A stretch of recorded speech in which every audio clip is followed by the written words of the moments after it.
Buenas noches y comenzamos así otro programa de Desde el Conocimiento, siempre por acá, por la pantalla de C5N. Muchos temas para conversar y seguir aprendiendo en esta noche. Los siguientes, mira, el primero de ellos, por ejemplo, vamos a estar hablando de que certifican el laboratorio de la Universidad de Buenos Aires con máximo estándar internacional. Se trata del laboratorio de huellas digitales de la Universidad de Farmacia y Bioquímica y hoy vamos a conocer cómo se trabaja allí. Pero además siempre nos gusta reconocer lo que sucede en los diferentes ámbitos universitarios, particularmente los estudiantes. Vamos a estar hablando de lo siguiente también, una estudiante de la Universidad Nacional de La Matanza que ganó una beca para estudiar en Francia. Se trata de Lucía Ramírez, es una de las dos argentinas que fueron seleccionadas, recibió una beca de Montpellier Business School, así que ella nos va a estar contando acerca de esto. Pero hay más, sí, acerca de otra universidad. Vamos a estar hablando también de la Semana de la Investigación, el Desarrollo y la Innovación de la Universidad Nacional de San Martín. Será del 2 al 6 de septiembre, es el evento más importante del año de la Escuela de Negocios de la Universidad. Allí se va a discutir los problemas y desafíos de la economía argentina. Mucho más también que vamos a compartir en esta noche. Siguiente tema, tiene que ver con la Universidad Nacional del Sur. Accederá a la base de datos de sustancias químicas más importantes del mundo. Se trata del receptorio de datos más actualizado en el rubro. Y también, como cada programa Desde el Conocimiento, va a estar con nosotros Sole Gori y ella nos trae el siguiente tema, cómo fue el descubrimiento de la penicilina. Hoy Sole nos va a contar sobre la historia del primer antibiótico y su desarrollo en medio de la Segunda Guerra Mundial. Podés escanear el código QR, lo tenés acá abajo, y sumarte a cada uno de los contenidos que compartimos en los diferentes espacios aquí en Desde el Conocimiento. También te puedes suscribir al newsletter y que te vayan llegando las distintas notas y novedades sobre la ciencia y sobre los espacios universitarios también. Bueno, está conmigo la primera entrevistada, así que ya mismo la presento. Es Andrea Sales, investigadora del CONICET, directora del Servicio de Huellas Digitales Genéticas de la Universidad de Buenos Aires. Gracias, Andrea, por estar. Un servicio que funciona hace bastante tiempo. Sí, en realidad el servicio se crea en el año 1991. Desde entonces fue creado y dirigido por el doctor Daniel Corach, que también es profesor, en este momento profesor consulto e investigador superior de CONICET. Sí. Yo asumo la dirección luego de la jubilación del doctor Corach. Entonces este laboratorio sí tiene una amplia trayectoria en lo que es identificación humana mediante análisis de ADN. Ya cumplimos más de 33 años de trayectoria. Claro, un montón, y ahora vamos a meternos de lleno en lo que es este trabajo al que me estás haciendo referencia, pero estás hoy aquí también por un reconocimiento importante para este servicio como máximo estándar internacional. Hablábamos antes de empezar el programa, digo, después de una trayectoria tan larga, esto llega hoy por primera vez, este reconocimiento. Sí, en realidad no es un reconocimiento, es una acreditación. Certificación. Una acreditación a la cual hemos accedido después de 2 años intensos de trabajo. Esta acreditación significa alcanzar un máximo estándar en calidad. La norma que hemos acreditado se denomina ISO 17025 y es para los laboratorios de ensayo. Y sí, si bien el laboratorio tiene una trayectoria muy larga, la acreditación en laboratorios forenses se comienza a poner en vigencia en la primera década de este siglo a nivel internacional.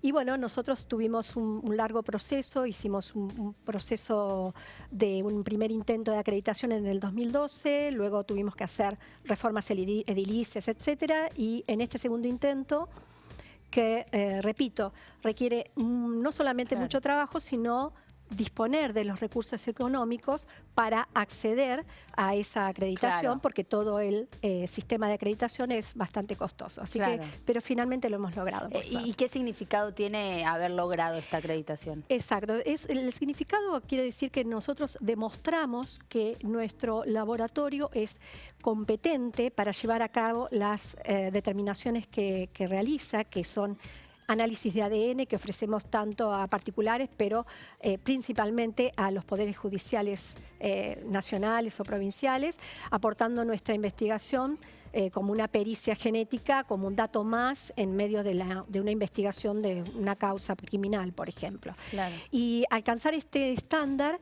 que es el máximo estándar de calidad a nivel internacional, quiere decir que nos ponemos a la altura de cualquier otro laboratorio que haya alcanzado ese mismo estándar a nivel internacional o a nacional, porque también existen en nuestro país otros 3 laboratorios de genética forense que han alcanzado este estándar, como es el CIF de Salta, el Banco Nacional de Datos Genéticos y el laboratorio de LEAF. Sí. Y como servicio, digamos, ustedes pueden brindar el servicio, obviamente acá en el país y a nivel internacional también. ¿Se los busca a nivel internacional o no tanto? En realidad sí. Fuera requerida una pericia genética a nuestro laboratorio, independientemente de que sea a nivel nacional o a nivel de cualquier otro procedencia, sí, obviamente que somos capaces de realizarlo. Sí. Pero por lo general esto no sucede, ya que todos los países tienen sus propios laboratorios, entonces cada uno se maneja, inclusive en nuestro país se han conformado laboratorios regionales que cada uno se ocupa de su área geográfica, y así hay distribuidos en nuestro país aproximadamente unos 10 laboratorios regionales. Entonces las pericias de ADN están distribuidas en estos laboratorios. ¿Cómo es el proceso? ¿Cómo es el trabajo allí dentro? El trabajo consiste en, se inicia cuando uno recibe la solicitud de un análisis de ADN, por ejemplo en el marco de una investigación judicial, es solicitado por el fiscal o el juez que interviene en la causa. Hay muestras que se han colectado en la escena donde se ha producido el hecho por personal especializado, y esas muestras son remitidas al laboratorio junto con una solicitud de estudio de ADN. Y el objetivo de este estudio es tratar de identificar quién dejó esas evidencias en la escena del crimen, ¿sí?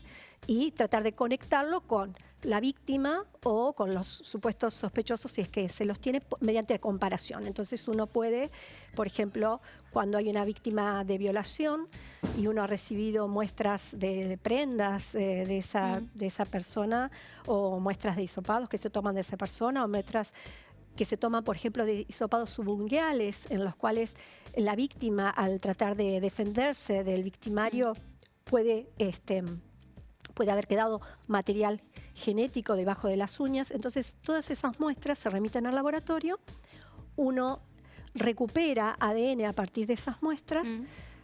Por supuesto que hay procesos de laboratorios que sería extenso comentarlos aquí, y finalmente se obtienen los perfiles genéticos con los cuales se trata de identificar la procedencia de ese material genético. Que por eso vos ahí me estabas planteando, vos podés tener los sospechosos para poder comparar quizás eso que ustedes pueden, bueno, sí, clarificar con todos estos estudios, compararlo o no tener a nadie, digamos. Si tienen esa muestra de ADN y no hay ningún sospechoso con quien comparar, ¿cómo es? Bueno, eso suele suceder, que hay causas en las cuales no se ha podido vincular a ninguna persona sospechosa, entonces son causas en las cuales por ahí hay perfiles genéticos, pero no hay posibilidad de identificarlas.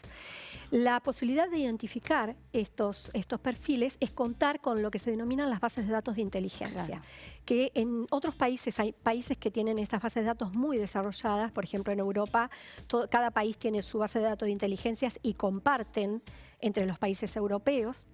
Y en nuestro país venimos un poquito retrasados.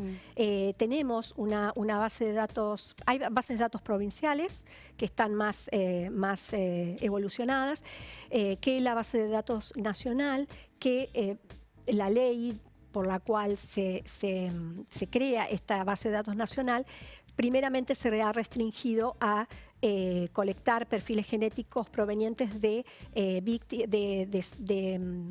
hechos de abuso sexual. Recientemente se ha propuesto una nueva ley que se ha votado ya en primera instancia en diputados, tendrá que seguir su evolución Senado y posterior reglamentación, que va a ser más abarcativa, va a abarcar todos los delitos, y entonces va a hacer que esa base de datos de inteligencia nacional pueda crecer y pueda recuperar y almacenar perfiles genéticos. Y luego, por comparación, aquel perfil, porque de acá viene la pregunta que me hacías, es ¿qué pasa si una causa no hay un sospechoso?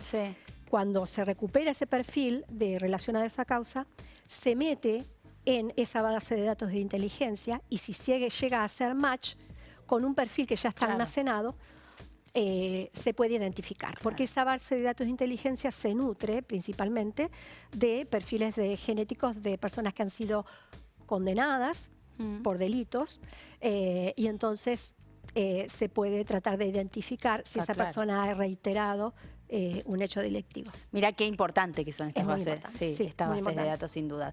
Bueno, gracias por traernos el detalle del trabajo.